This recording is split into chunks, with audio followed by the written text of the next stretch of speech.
It's the 1980s, a decade of bold fashion, groundbreaking music, and shifting global dynamics. Big hair, synth music, the rise of MTV, and a cultural landscape that was as vibrant as it was diverse. And Ronald Reagan in the White House, steering America through a period of both prosperity and international tension. While America was caught up in Cold War politics, locked in a struggle for global dominance against the Soviet Union, South Africa was in the grip of apartheid, a stark contrast to the freedoms championed in the West. Apartheid was a government-enforced system of racial segregation, a policy of institutionalized discrimination and oppression where the color of your skin determined your rights, your opportunities, and your very existence.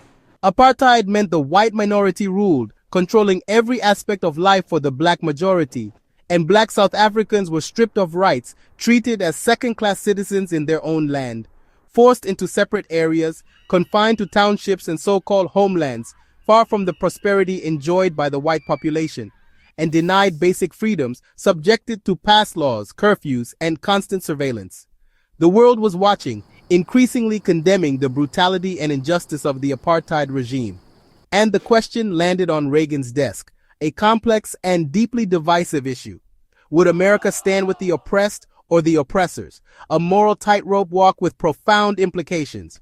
Reagan, a staunch anti-communist, deeply committed to containing Soviet influence around the globe, saw everything through the lens of the Cold War, prioritizing alliances that served to counter Soviet expansion, including South Africa, a nation strategically located and rich in resources.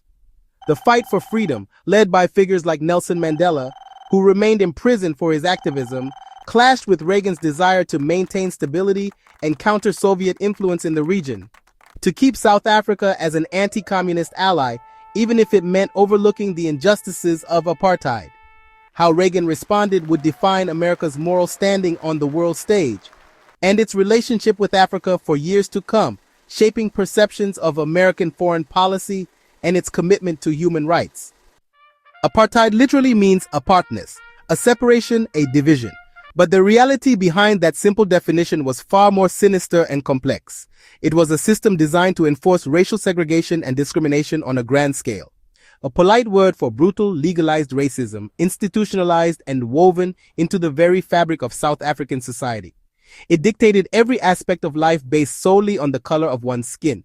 The white minority, less than 20% of the population, held all the power.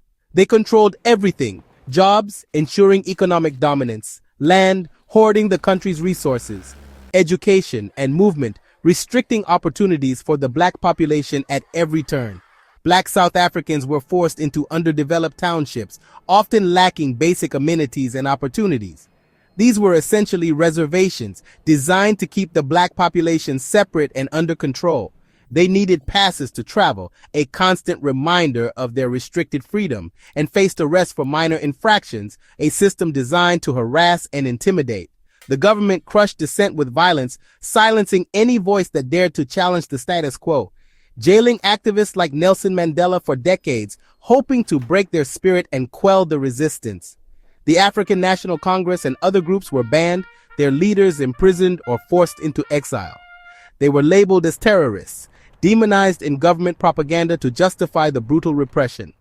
The world saw apartheid as state-sanctioned oppression, a clear violation of human rights.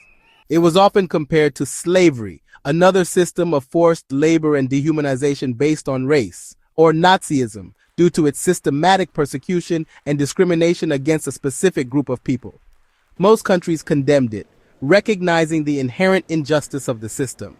But action was slow, hampered by political considerations and economic interests. The question for the U.S. was how to respond to this moral crisis. Isolate South Africa with crippling sanctions or engage with its government in the hopes of fostering change from within. Reagan inherited a toxic, deeply entrenched problem, a morally charged dilemma with no easy answers. The stakes were high. The future of a nation hung in the balance. Not just for South Africa and its oppressed majority, but for America's global reputation and its commitment to human rights. The world demanded action, a clear and decisive stance against apartheid. Not just words, but concrete measures to dismantle this abhorrent system. Reagan's answer? Constructive engagement.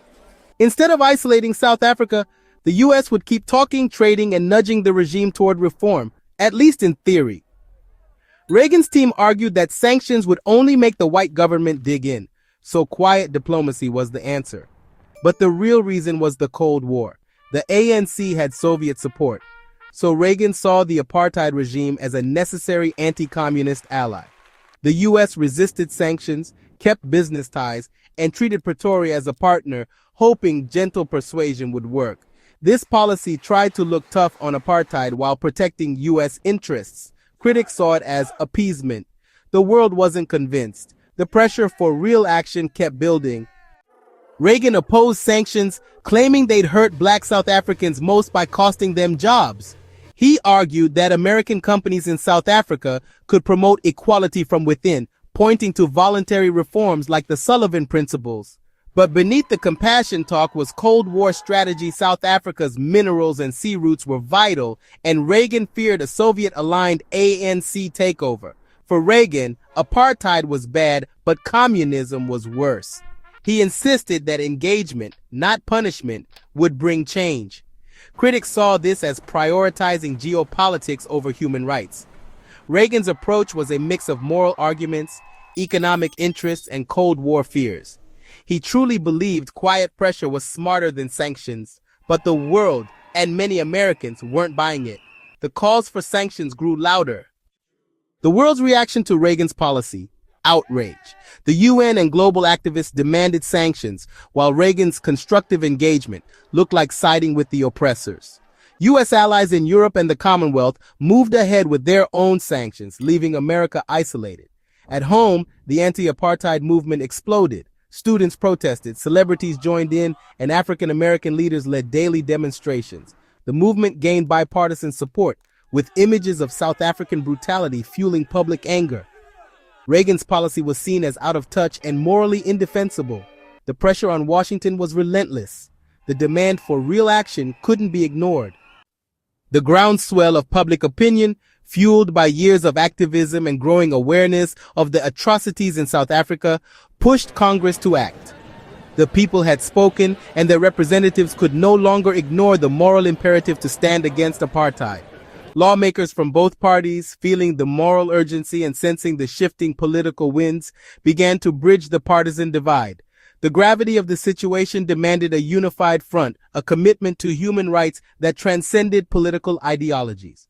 They drafted the Comprehensive Anti-Apartheid Act, real sanctions with real teeth, designed to cripple the South African regime and force it to dismantle its racist policies. This wasn't just symbolic, it was a strategic economic weapon.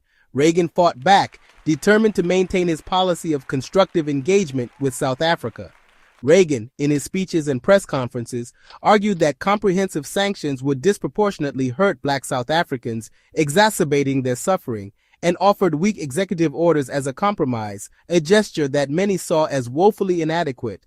But Congress was determined, fueled by the unwavering conviction that apartheid was an intolerable evil that demanded decisive action. In 1986, the bill, after months of debate and negotiation, passed both houses of Congress. It passed with veto-proof majorities, a resounding condemnation of apartheid, and a clear message to the White House. This was a direct challenge to Reagan's foreign policy, a bold assertion of congressional power in the face of presidential opposition.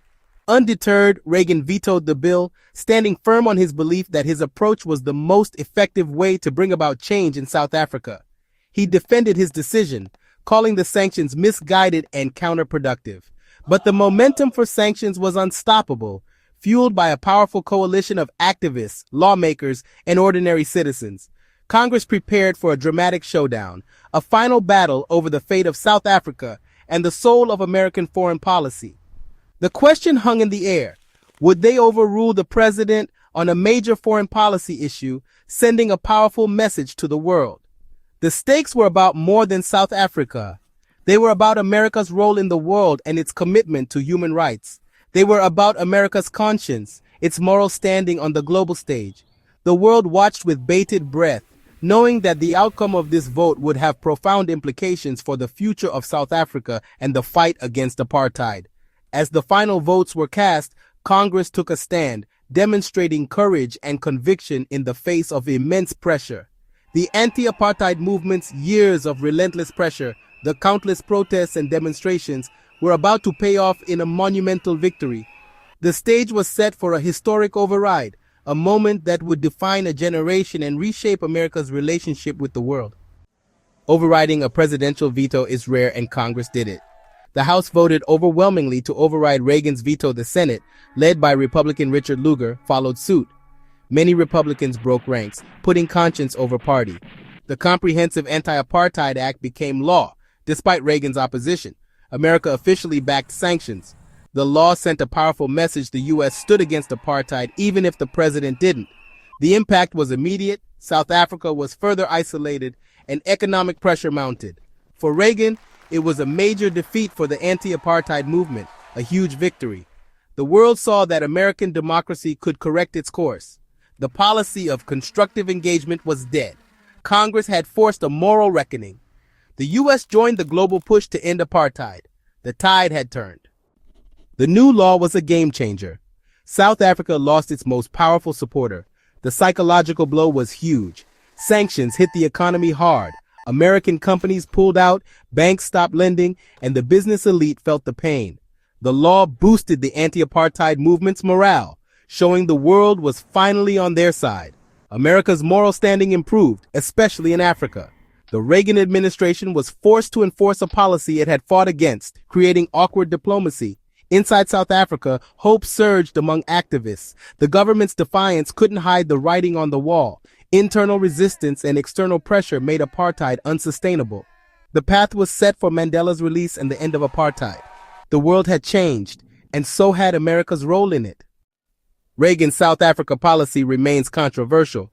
Critics say he was on the wrong side of history, prolonging suffering by resisting sanctions. Defenders argue he aimed for a peaceful transition and kept lines of communication open. The debate raises a key question: do you change repressive regimes with punishment or engagement? The success of sanctions, combined with internal resistance, suggests tough measures work. The congressional override is now seen as a landmark moment. America's system correcting its leader on a moral issue. Reagan's legacy is complicated, a Cold War hero with a major blind spot. The end of apartheid was a victory for South Africans and for a global movement that demanded justice even when presidents hesitated.